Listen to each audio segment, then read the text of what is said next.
adversidade, não tinha uma forma melhor de começar, né? A Larissa, minha esposa, costuma falar que eu sou muito de quebrar as regras. Eu falo com ela, só não pode quebrar os mandamentos, mas as regras, de vez em quando, meio que tira a gente daquela zona de conforto, né? Então já vou começar sendo chato. Primeiro eu quero agradecer vocês por ter vindo. Muito obrigado, cada um de vocês. Eu sei que um domingo à noite, uma pessoa estranha, esse rapaz que acabou de... que vocês não conhecem, eu entrei na igreja vai fazer 2 anos ainda.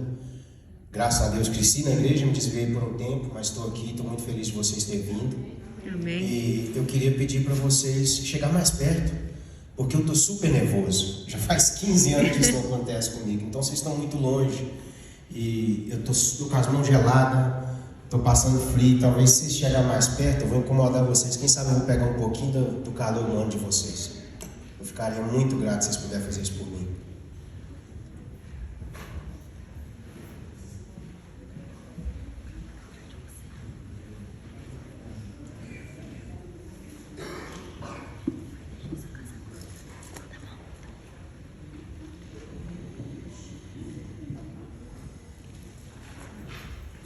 Muito obrigado mesmo.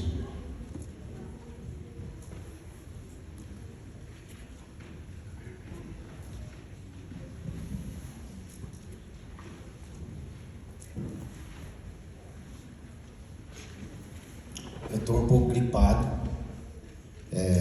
nariz escorrendo, desde dezembro que eu estou nessa batalha com essa gripe. Vem e volta, tem dia que eu estou muito bom, tem dia que eu estou muito ruim. Então eu já peço com antecedência, licença dos irmãos, já de limpar meu nariz, porque já vai desde dezembro, que vem e volta. Tá bom? E como eu falei, a gente vai falar hoje sobre a diversidade.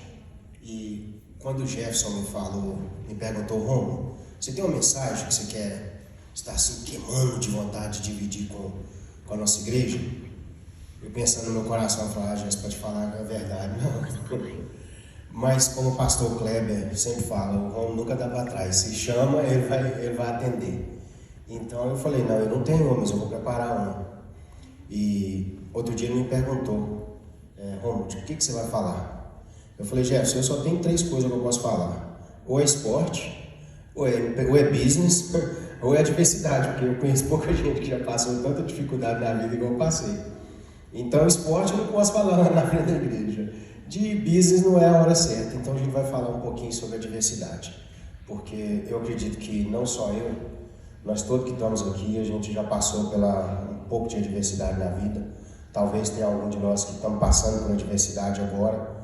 Então, a dificuldade, ela está sempre... Parece que é uma sombra, né? Que vive nos perseguindo. Então, eu achei que fosse um tema justo e cabível. Então eu pedi a Deus para que me desse força e me desse sabedoria para poder falar com os irmãos um pouquinho daquilo que eu já passei bastante, que talvez algum dos irmãos possa estar passando nesse momento e que possa vir a ajudar os irmãos de alguma forma. Eu acho que o ano era por volta de 1991, o meu irmão Ruber vai lembrar talvez melhor. Outro detalhe, quando o assunto é coisa espiritual, eu sou meio chorão. Eu não sou, aí você fala, você é forte demais, você não chora por nada. A menos quando é coisa espiritual. Tem dia que eu estou cantando ali e eu começo a chorar. Então, se por acaso eu me quebrantar aqui, eu já estou pedindo desculpa com antecedência, tá? Paciência.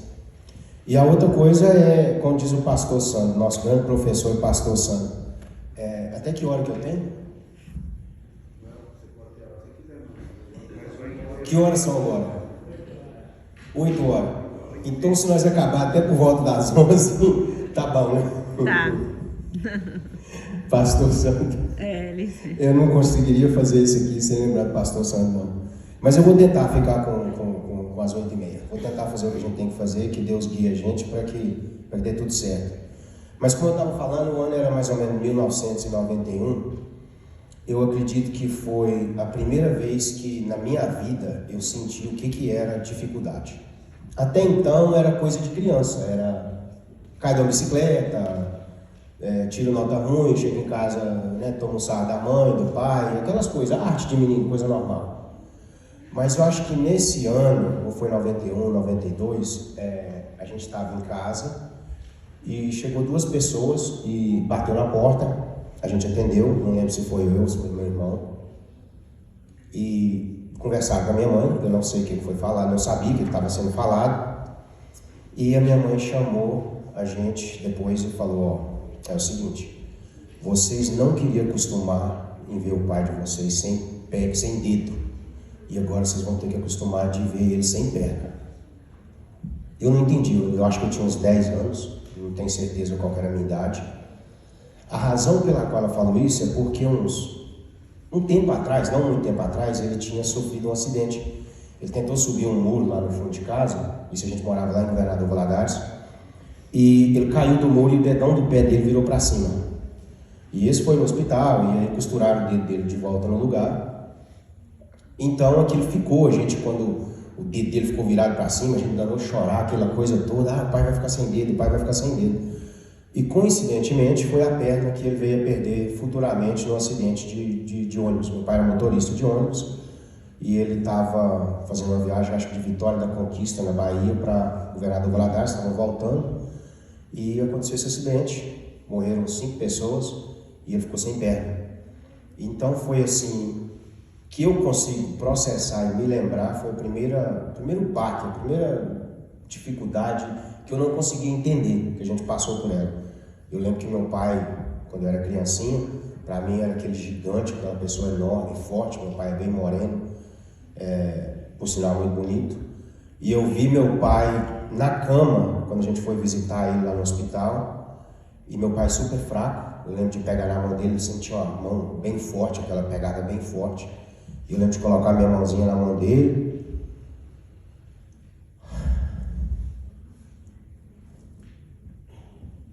E ele me pediu desculpa. Filho, desculpa, mas a jogada do pai agora para frente é sem perna. E o pai vai precisar da ajuda de vocês. E aquilo mexeu muito comigo, mas ele não deixou de ser meu herói. Isso que aconteceu fez com que a gente mudasse. A gente morava em Valadares, estava indo tudo bem. A gente não era rico, mas a gente não tinha necessidade de nada. A gente estudava na escola adventista, a gente frequentava a igreja central de Valadares. Super legal, tudo bacana. Devido ao acidente, eu não sei porquê, eu era criança, nossos pais não eram de conversar muito a respeito de finança com a gente, de dividir o que estava acontecendo. A gente teve que voltar para o interior, mais para o interior do que Valadares já era. A gente voltou para a roça. Meu pai comprou um sítio e a gente foi morar na roça. Mas Deus é tão perfeito que Ele tem a capacidade de transformar a adversidade em bênçãos. E a gente foi morar do lado do meu avô. A gente foi ser vizinho de terra com o meu avô. E para mim isso foi uma coisa muito maravilhosa. Porque se não tivesse acontecido isso, eu acredito que a possibilidade de eu ter vivido perto do meu avô teria sido muito pequena. Meu pai já tinha seguido o caminho dele, meu avô morava na roça e eu acho que a gente não teria voltado teria se aproximado, porque até então a gente não tinha essa aproximação tão perto. E o meu avô foi uma pessoa fenomenal na minha vida. Ele foi um avô maravilhoso. Eu acho que eu não consigo contar quantos netos a gente eu acho que são mais de uns 70. São quase 20 filhos e filhas. E quando juntava, até quando meu avô estava vivo, a gente juntava a família, era prima, era gente que vinha 3 ônibus de São Paulo, Espírito Santo, e lotava tudo. E meu avô cozinhava o cabrito, e todo mundo amava o cabrito do meu avô. Então, eu tive a oportunidade, acho que por 5 anos, de viver do lado do meu avô. Eu dormia na casa do meu avô, eu passava dias na casa do meu avô. Isso foi para mim uma bênção muito grande. E teve várias outras coisas muito boas que aconteceu com a gente porque isso aconteceu. Outras delas foi o fato de onde a gente morava, nessa rocinha tão pequenininha, não tinha igreja adventista. Tinha um irmão que tinha algumas filhas, que inclusive depois vieram a ser minhas professoras, diretora da escola, que eles eram adventistas. A gente fazia o culto na casa deles, todo sábado, talvez pôr do sol de vez em quando na casa deles. Nesse vilarejo era essa família, tinha mais uma família que era um senhor solteiro, que a gente chamava de um mangostinho, tinha uma habilidade de tocar violão com uma corda, tocava qualquer música com uma corda, e era cego. E é a gente. Mas o que aconteceu foi que de vez em quando a gente começou a frequentar a igreja da cidadezinha mais perto, que se chamava na época Itabirinha de Mantena, onde tinha uma igrejinha, e ali tinha lá alguns membros. E Deus é tão maravilhoso que através da gente ter tido essa oportunidade de conhecer essa igrejinha, eu tive a oportunidade de ter minha segunda mãe, que foi a mãe da Sara. É difícil falar dela porque a tia Rosa, ela era uma bênção na vida da gente. Ela era tia de todo mundo e era um anjo que Deus simplesmente colocou na minha vida. Quando a gente estava lá na roça, né? Por um tempo eu fui morar na casa dela e ela me acolheu como filho. E a partir dali, ela tinha 2 filhos. E a Sara, que eu conheci, acho que porque para mim ela vai ser sempre Sarinha, porque quando eu conheci ela era, acho que 8 aninhos de idade. Então sempre foi nossa Sarinha. Hoje ela é do meu tamanho, talvez até maior do que eu não cresci e ela cresceu. Então, mas a tia Rosa, ela foi para mim uma mãe e é uma pessoa que eu tenho absoluta certeza que se meu pai não tivesse perdido a perna, eu não teria conhecido. E ela foi uma bênção na minha vida, foi um modelo de que uma pessoa pode ter, coisas que a minha própria mãe não tinha, ela completava e vice-versa, coisas que ela tinha, que ela não tinha, minha mãe completava e cuidou da gente como se fosse filho. E aquilo impressionou demais meu coração. Teve outras coisas que aconteceu, por exemplo, o meu irmão, por a gente estar ali, ele teve a oportunidade de fundar um clube de desbravadores naquela cidade, onde não existia, foi o primeiro clube de desbravador de Itabirinha de Mantena, o Guardiões da Pedra. A gente teve a oportunidade de ser os primeiros desbravadores de lá, né? Acho que era 5, 6 desbravadores quando a gente começou. O clube cresceu, eu acredito que hoje infelizmente não tem mais o clube, mas foi... Previamente, em Valadares, eu tive uma experiência muito pequena, eu era mais novo, muito pequena com os desbravadores, mas antes de estar de volta com o clube, a experiência que eu tive com o Clube Desbravador foi através do Guardiões da Pedra, que o meu irmão fundou, que jamais teria acontecido na minha vida se a gente tivesse continuado em Valadares. Então, por que eu contei essa história para vocês? É para mostrar para vocês que, por mais difícil que as coisas acontecem, e a gente consiga, uau, isso eu não consigo entender. Por que isso aconteceu comigo? Por que isso aconteceu justamente comigo, justamente com meu pai? Ele era tão forte, ele era um super-herói. Mas Deus, meus irmãos, na Bíblia, Ele nos mostra várias vezes, a Bíblia está repleta de exemplos da capacidade que Deus tem de transformar a adversidade em bênçãos. De todos os poderes que Deus tem, Ele tem demais, a gente jamais vai conseguir compreender a mente de Deus. Eu acredito que durante a eternidade a gente vai ter a grande oportunidade de ser os estudantes de tudo que Deus tem para ensinar, mas a gente jamais vai conseguir compreender o poder e a capacidade de Deus. Mas a capacidade que Ele tem de transformar os nossos erros, as nossas tortices, as consequências dos nossos pecados, dos nossos vacilos em bênçãos, é uma coisa que sempre me chamou a atenção demais. E há um pouco tempo atrás, lendo um trabalho de um escritor que eu passei a gostar muito, o Dr. Napoleon Hill, ele fala que toda adversidade, ela traz consigo uma semente de benefício equivalente ou talvez até maior do que a adversidade. E eu passei a pensar nisso. Durante a leitura, ele convida a gente muito a refletir em adversidades, em perdas que a gente teve na vida, em dificuldades que a gente teve e como essas dificuldades nos capacitou ou talvez nos preparou para a próxima fase que a gente estava para enfrentar na vida. E eu sou muito grato a Deus por essa capacidade que Ele tem de fazer essa transformação, de usar aquilo que a gente próprio colheu e plantou, né? E colheu algo muito ruim. Ele tem capacidade, e só Ele que tem essa capacidade de transformar isso em uma bênção. E a prova disso, eu decidi usar 3 textos, né, para a gente refletir um pouco sobre isso, como que Está repleto na Bíblia. Eu escolhi 3 porque todo mundo pode falar de Jó, a gente pode falar de Davi o dia todo, a gente pode falar de várias pessoas. Mas eu decidi falar brevemente de 3 pessoas e de 3 situações. A primeira que a gente vai falar está em Ruth, acho que 14, 17. Vou convidar os irmãos para abrir a Bíblia. Quem não tiver, o Luiz pode colocar na tela para a gente. Então, não sei se vai colocar, se vai dar certo ou não. Mas aqueles que tiver, por favor, abra. Ruth 14, verso 17. Não, desculpa, 4, verso 17.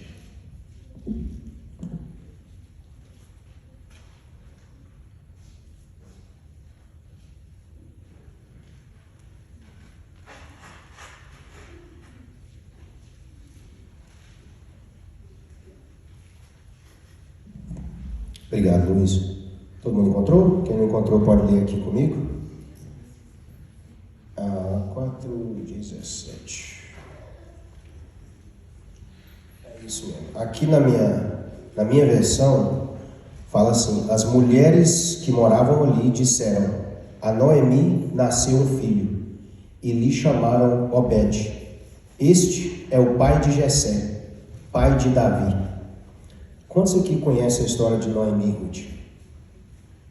A gente sabe, né, que Noemi, o marido de Noemi era israelita e teve algum problema na terra de Israel e ele foi para Moab, que é ali no sudeste de Israel, hoje mais conhecido como a região da Jordânia, e ele foi morar ali por um tempo, e ali ele conheceu Noemi, que era de uma raça diferente, que é algo que os judeus não são muito a favor, e era um pessoal pagão, ao visto do povo de Israel, e ali ele conheceu Noemi, e ele teve com ela 2 filhos, e os filhos casaram também com mulheres dali, não israelenses, e vieram a morrer, os 3, antes de que os filhos tivessem filhos.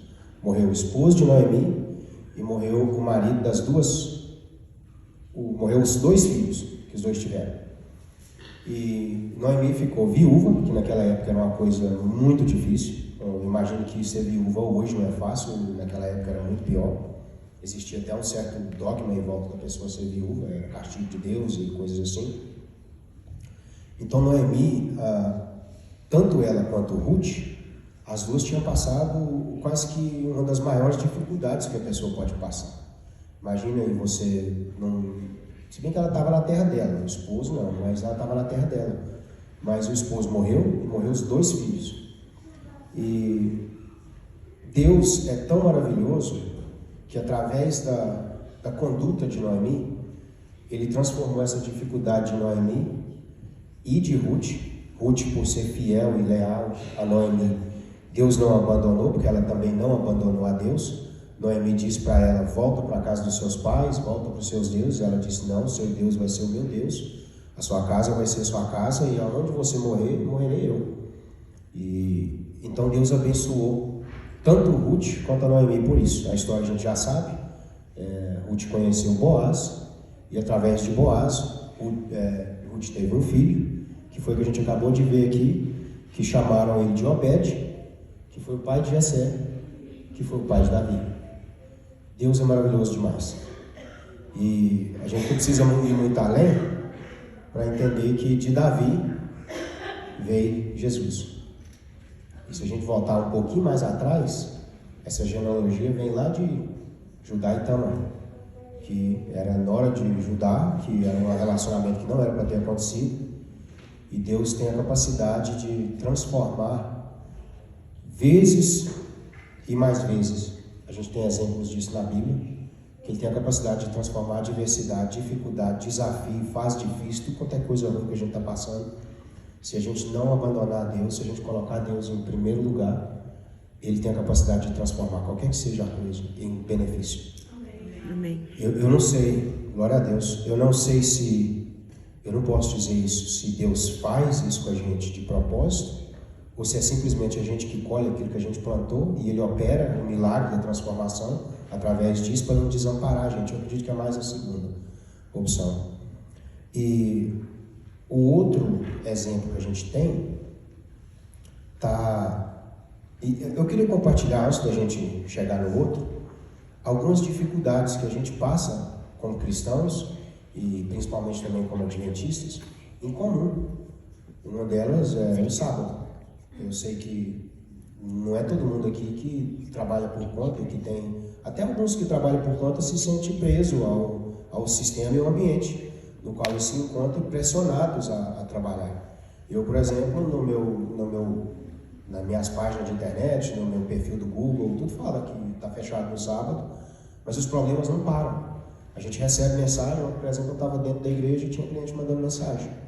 E mesmo você avisando, colocando em website, você faz tudo que pode e você se sente ainda uma pressão do ambiente, do mercado, para isso.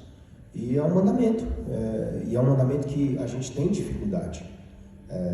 A gente tem que trabalhar, a gente precisa sustentar a família, o mundo todo está lá fora, está falando, não, são 7 dias.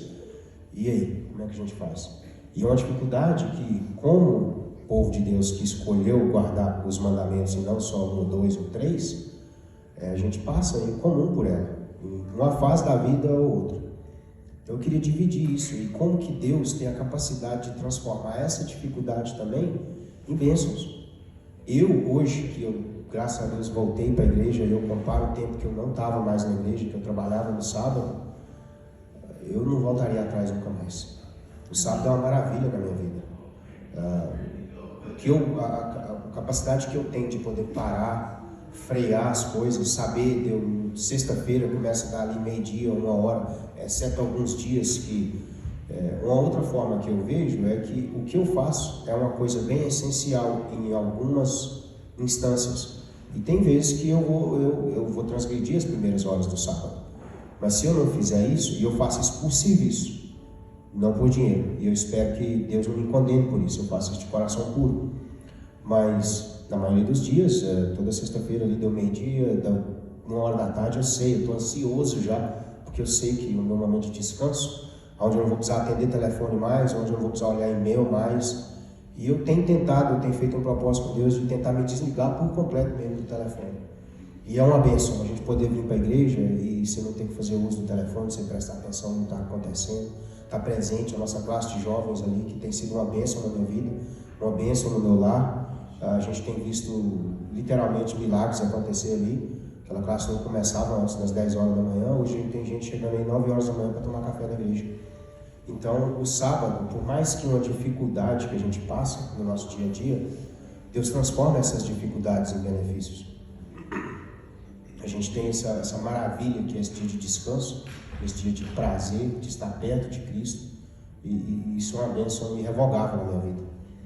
Mas, tendo dito isso, nessa dificuldade que nós todos temos em comum, a nossa segunda leitura vai estar lá em 2 Samuel 12, 14. 2 Samuel 12, 14.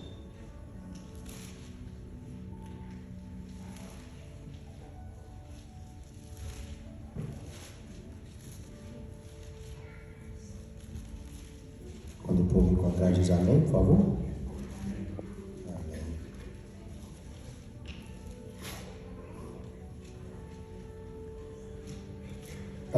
Isso aqui é o profeta Natan falando com Davi. Davi havia pecado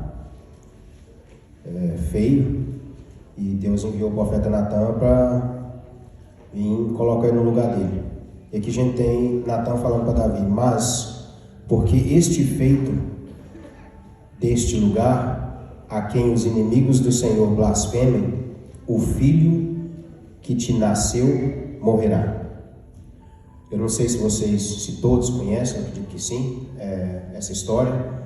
Davi um dia estava passeando no seu palácio, viu Batseba, ela era uma maravilha de mulher e ele era o rei de Israel. E ele se achou no direito de simplesmente mandar trazer Batseba e a possuir.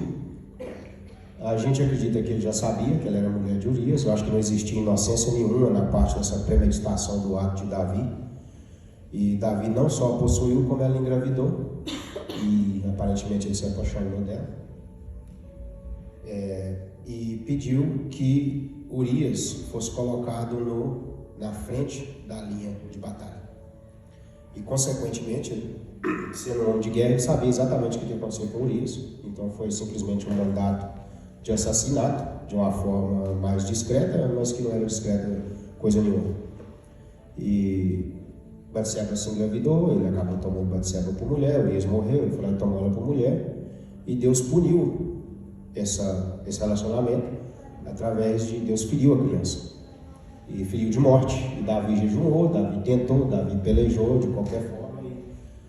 E Deus não deixou com que a criança vivesse. A gente especula vários motivos por que Deus teria feito isso.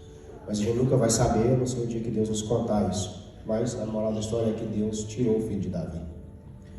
E isso acabou com Davi. Davi passou 7 dias jejuando, tentou de todas as formas e não conseguiu salvar o filho. Mas mais uma vez, Deus, que na sua maravilha, esse poder que a gente não consegue entender, Ele consegue catar nossos cacos, nossos bagaços, nossos erros, e dali fazer milagres e coisas maravilhosas, porque foi de Batseba que, depois que esse primeiro filho morreu, que talvez teria sido, se crescesse, o filho da chacota, esse é o filho da traição, como é que ia ser a cabeça desse menino? Imagine isso. E Salomão nasceu, Deus deu para ele um sucessor, através de uma mulher que ele amou tanto, e que veio a ser o que nós vamos descobrir agora já na nossa própria leitura, que muitos já sabem, que vai estar lá em Mateus 1, nós vamos ler de Mateus 1 até 17.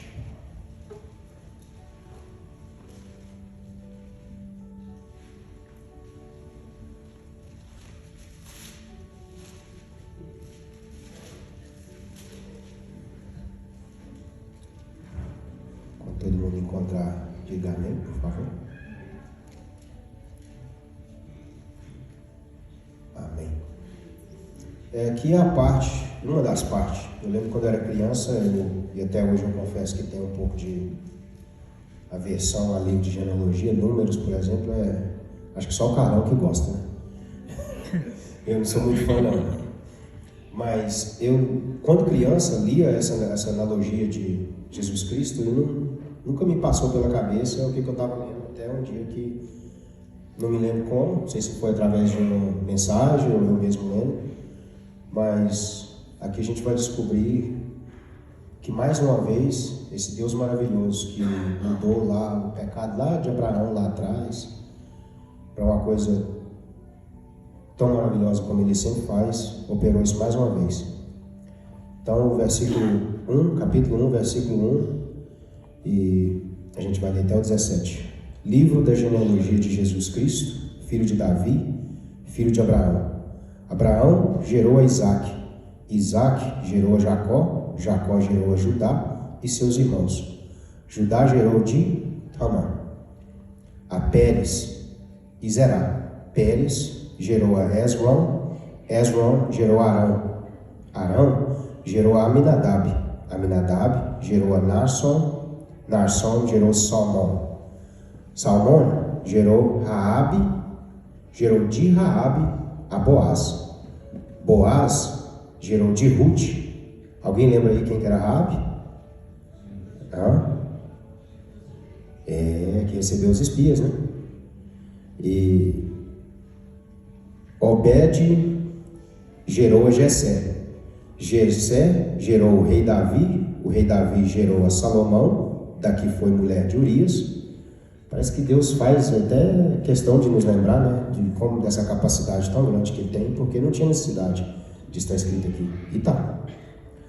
Salomão gerou a Roboão, Roboão gerou a Abias, Abias gerou a Asa, Asa gerou a Josafá, Josafá gerou a Jorão, Jorão gerou a Uzias, Uzias gerou a Jotão, Jotão gerou a Acaz, Acaz gerou a Ezequias, Ezequias gerou a Manassés, Manassés gerou a Amon, Amon gerou a Josias, Josias gerou a Jaconias e seus irmãos no tempo do exílio da Babilônia.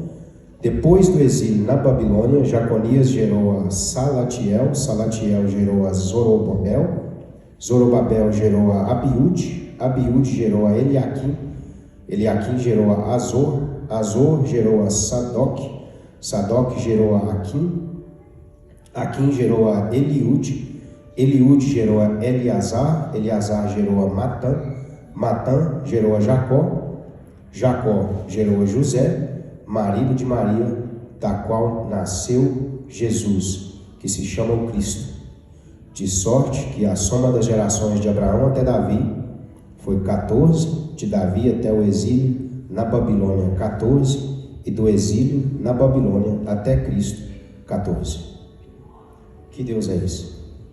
Que Deus é esse que tem capacidade de pegar trapos de imundícia, pecado humano, falhas, erros, gente caída no chão, derramada na lama, sem esperança nenhuma? Que esperança tinha Noemi? Que esperança tinha Ruth?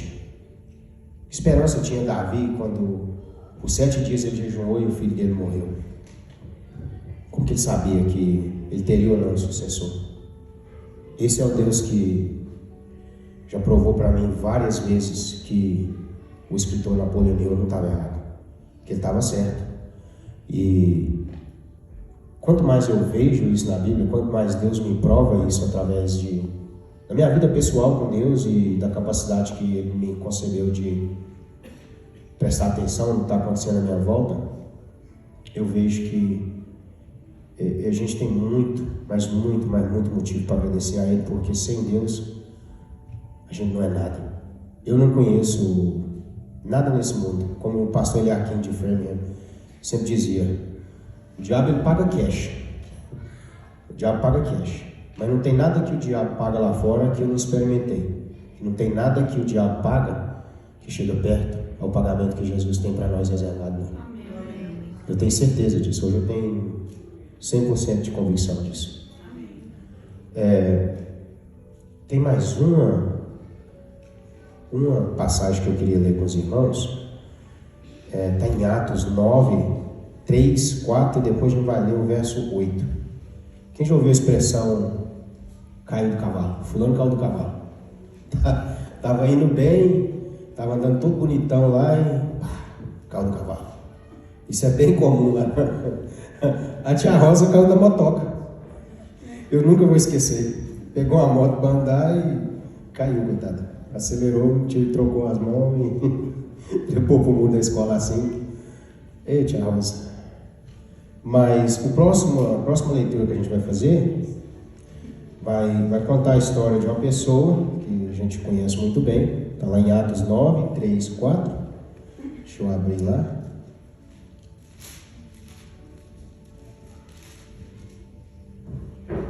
A gente vai ler o 9, 3 e 4, depois a gente vai ler o 8.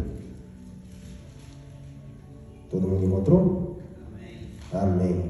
Aproximando-se ele de Damasco, na sua viagem, subitamente o cercou um resplendor de luz do céu, e caindo por terra, ouviu uma voz que lhe dizia: Saulo, Saulo, por que me persegue?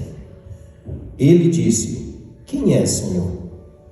Respondeu o Senhor: Eu sou Jesus, a quem tu persegues.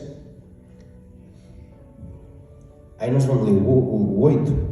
Saulo levantou-se da terra e, abrindo os olhos, não via coisa alguma. Guiando-o pela mão, conduziram-no para Damasco. A gente não tem certeza se Saulo estava a cavalo ou se estava a pé. A jornada é em torno de uns 230 quilômetros. Eu olhei. Naquela época, o povo era bem animado. Eles fariam essa jornada a pé, porque o povo de Israel fez uma jornada muito maior. Levou 40 anos, não precisava disso tudo, mas levou. A gente tende a pensar que foram-se usados ou camelos ou cavalos, mas também hoje o jumento. Mas também existe a possibilidade que ele estava a pé. Mas, por ilustração, para a gente imaginar o que pode ter acontecido de uma forma mais ilustrativa, mais novélica, né? Vamos imaginar que ele caiu do cavalo. Ele estava indo super bem, Saulo era o cara. Ele estava presente, segurou a capa dos que apedrejaram Estevão. E ele estava proeminente, ele era o próximo cara da igreja. Da mesma igreja que perseguiu a Cristo. Então, as intenções dele eram boas. Ele era puro, ele era zeloso. Mas ele estava equivocado, ele ainda não tinha tido o encontro dele com Cristo. E eu já caí do cavalo antes, de verdade mesmo, não é só na vida não. Eu já caí do cavalo na vida e já caí do cavalo também. Eu me lembro, eu acho que eu tinha uns 6, 7 anos de idade, eu era bem pequenininho. Eu estava andando a cavalo, na roça, e lá na terra lá do meu avô. E a sela do cavalo virou comigo, e eu fiquei de cabeça para baixo segurando a sela. Eu nunca soltei, não caí não. Quando o cavalo não parou, eu não soltei a sela, mas eu passei muito aperto, eu achei que eu ia morrer. Eu não sabia que era morte naquela idade, mas eu lembro de eu pensando assim, meu Deus, eu vou morrer. E cair do cavalo não é bom não. Eu imagino que se eu tivesse caído, eu tinha me machucado bastante, que ele teria passado por cima de mim. Mas além de ter caído do cavalo, ele ficou cego. O cara que estava com um monte de carta na mão para chegar executando geral, ele estava indo para Damasco para chegar pegando quem era os recém-convertidos. E agora não só ele tinha caído do cavalo, quanto ele estava cego.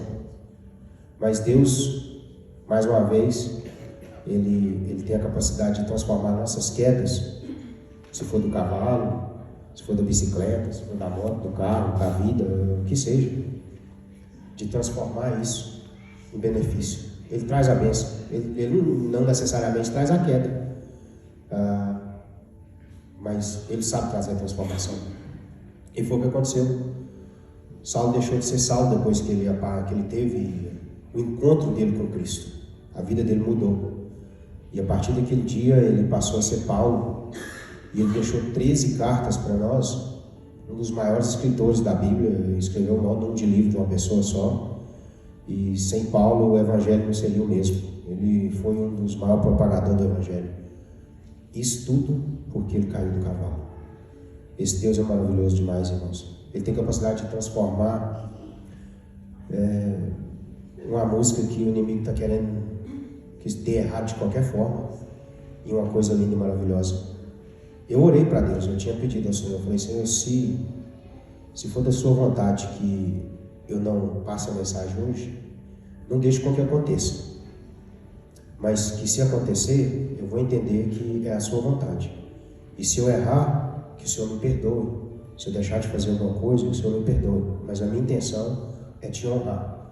A minha intenção é que alguma pessoa, que seja umazinha só, aqui, eu não sei se está sendo gravado, que seja na internet, se estiver sendo gravado, que estiver passando pelo vale da sombra da morte. A gente já passou por lá, muitos de nós já passamos por lá. Alguns têm o benefício de ainda não ter passado, mas eu tenho quase certeza que nós todos vamos passar um dia, sem sombra de dúvida. E eu espero que essa mensagem possa alcançar essa pessoa. Se for um, se for dois, se for três, Deus é maravilhoso demais. Não importa quão fundo a gente chegue. Eu já fui bem fundo. Eu achava que não tinha mais volta. E se Deus me resgatou, tenho certeza que Ele pode resgatar qualquer um de nós. Eu queria dar um minutinho para vocês pensar. Enquanto vocês pensam, aí eu vou pedir para a Sara vir aqui cantar a música que eu pedi que ela cantasse. Pensar nessa dificuldade que vocês já passaram na vida, no passado, e as que já estão no passado, tentar identificar qual foi o benefício que veio decorrente dessa dificuldade. Para isso, talvez, te dar uma luz nessa nova dificuldade, nessa nova fase, esse desafio muito grande que a gente possa estar passando agora. Pensa nisso. Pensa na capacidade que só esse Deus maravilhoso tem de transformar. Ele tem capacidade de transformar qualquer coisa, gente. Deus falou e o mundo aconteceu. Vocês têm noção do que é isso? A gente às vezes não para para pensar. Deus falou e o mundo veio a existir com o poder, a obediência à palavra de Cristo. Então é esse Deus, esse mesmo Deus, Ele é o mesmo Deus até hoje. Ele tem a mesma capacidade. Então eu gostaria de pedir a vocês para pensar nisso. E se enquanto ela canta, o Espírito Santo tocar no seu coração e te fazer com que você sinta vontade de levantar e adorar Ele por essa dificuldade que você está passando, faça isso. Não resista não. Porque quando a gente pré-estabelece alguma coisa e Ele toca, é Ele tocando. Eu não sabia ouvir a voz de Deus. até pouco tempo atrás eu falava, mas fulano falou que Deus falou com ele, Beltrano falou que Deus falou com ele. Como é que Deus não fala comigo? Até o dia que eu tive a minha experiência com Deus. Aí, irmãos, é claro como dia. A gente não tem como confundir, porque a voz dele é inconfundível. E ele usa pessoas, ele usa a palavra dele, ele usa música, ele usa... Porque Deus, se vier falar com nós no poder e glória dele, coitado de nós. Homens muitos mais santos que nós não suportaram a glória de Deus. Caíram de rosto em terra, ficaram cegos, outros não conseguiam andar, precisou do toque dele.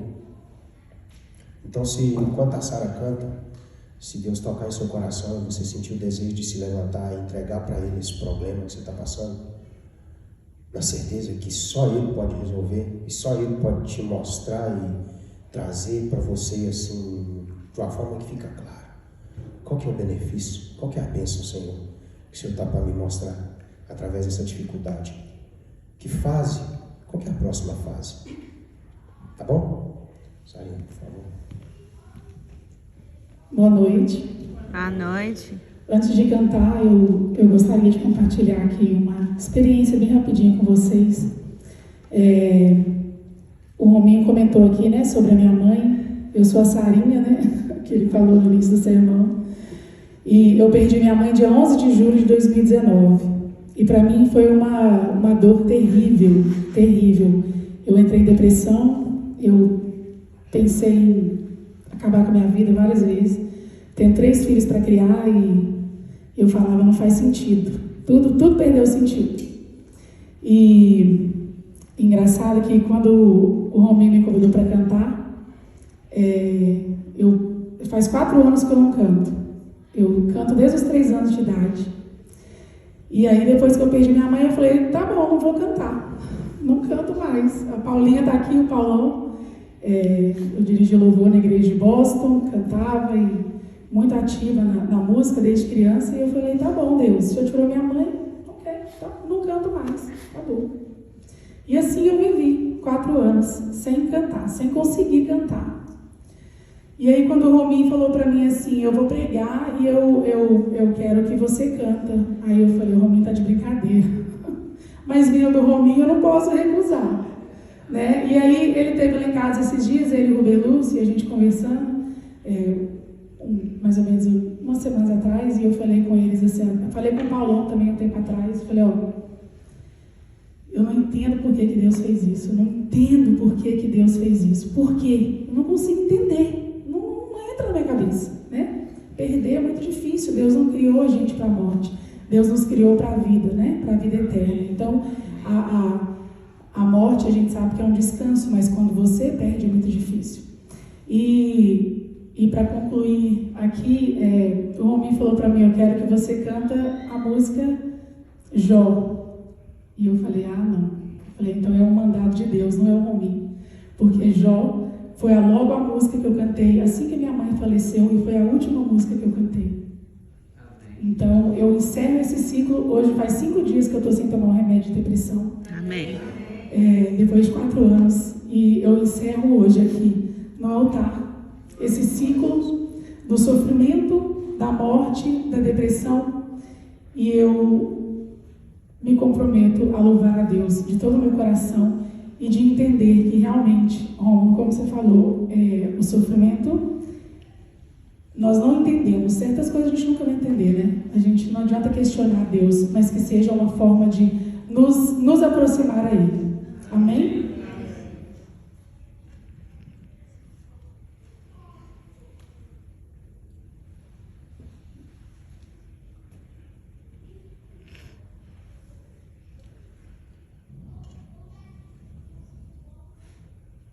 Que você possa sentir quando Deus falar com você. Deus, Ele não te pede, Ele ordena. Ele ordena. Chega um dia que você tenta correr, tenta se esquivar, né? Eu recebo, vem cantar na igreja, vamos cantar, Sara, vamos cantar. Vem cantar, enquanto ele coloca a música ali, vem cantar. E eu, sempre quando era um dia de cantar, eu arrumo uma desculpa. Inclusive, eu já recebi convite aqui nessa igreja também. E eu, vou. E aí, quando chega no dia, nos dias eu falo, tive um probleminha, não vou poder cantar. Então, Deus, Ele, quando Ele precisa fazer, quando chega o momento, Ele não te pede, Ele te ordena. E eu eu te convido agora a aceitar qualquer ordem que Deus esteja colocando na sua vida nesse momento. Amém.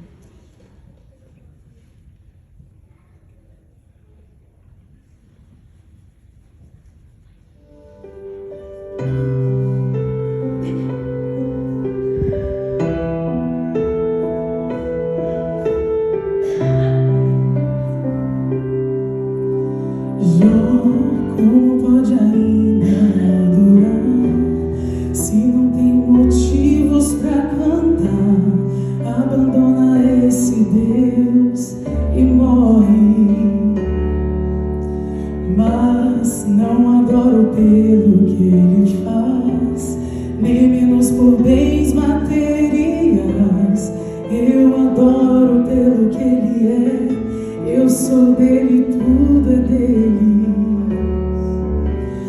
Jó, você não tem motivos, perdeu seus bens, seus filhos, seus amigos. O que você vai fazer?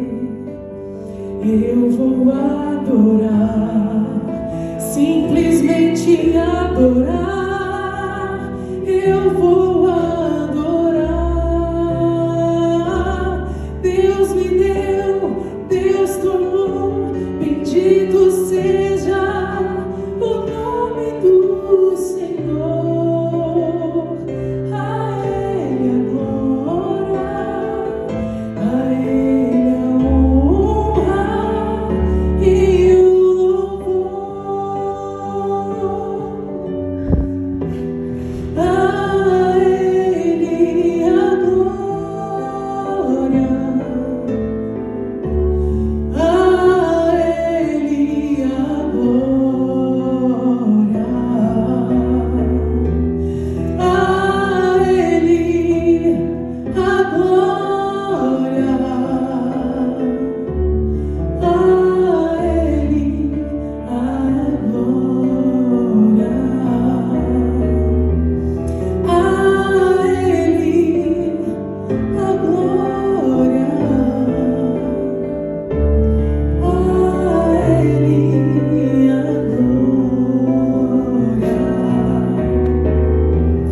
a Ele a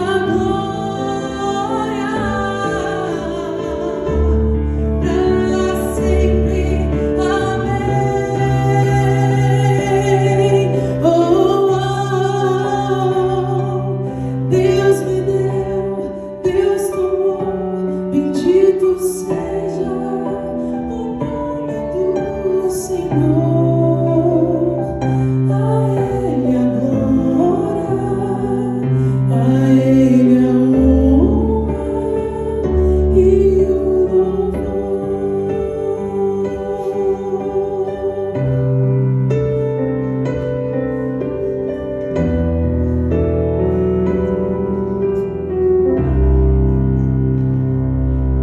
Amém. Amém.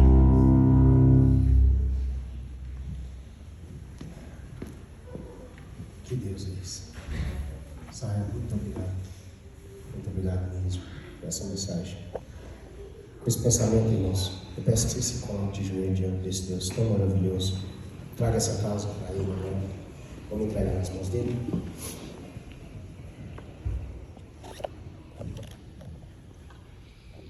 Paizinho querido, nós não temos palavras, Pai, para nos achegarmos a Ti da forma que o Senhor merece, porque somos seres humanos, cheios de falhas, cheios de pecados, trapos de imundícia, Pai. Porém, o Senhor é o nosso Deus.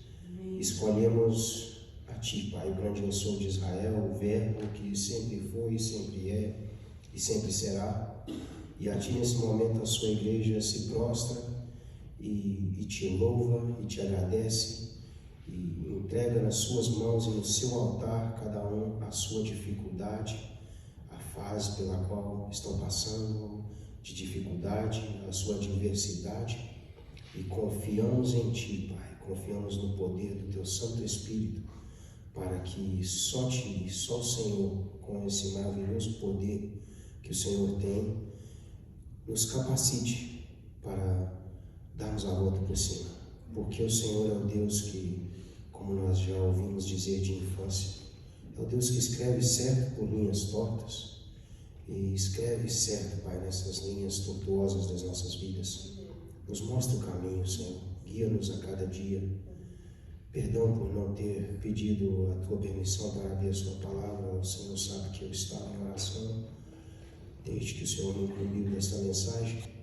E eu agradeço pelo Teu Santo Espírito ter nos visitado e peço que Ele permaneça conosco, não só durante o restante desse dia, mas durante a semana e a cada dia de nossas vidas. Amém. Que nossas vidas, Pai, que nossas derrotas e vitórias sejam sempre para a Tua honra e para a Tua glória. Amém. Que o milagre que o Senhor opera, que o Senhor tem capacidade, que é único e singular Teu, seja operado na vida de cada um aqui hoje. Daqueles também que não vieram, Senhor, pedimos por eles, mesmo sem conhecer a dificuldade pela qual eles estão passando, mas confiando na Sua capacidade, confiando que o Teu Santo Espírito e que os Teus santos anjos os visitarão da mesma forma que o fará conosco. Nos leva para casa sob a Sua proteção, sob o Seu cuidado. É o que lhe pedimos e agradecemos em nome do amor de Jesus. Amém.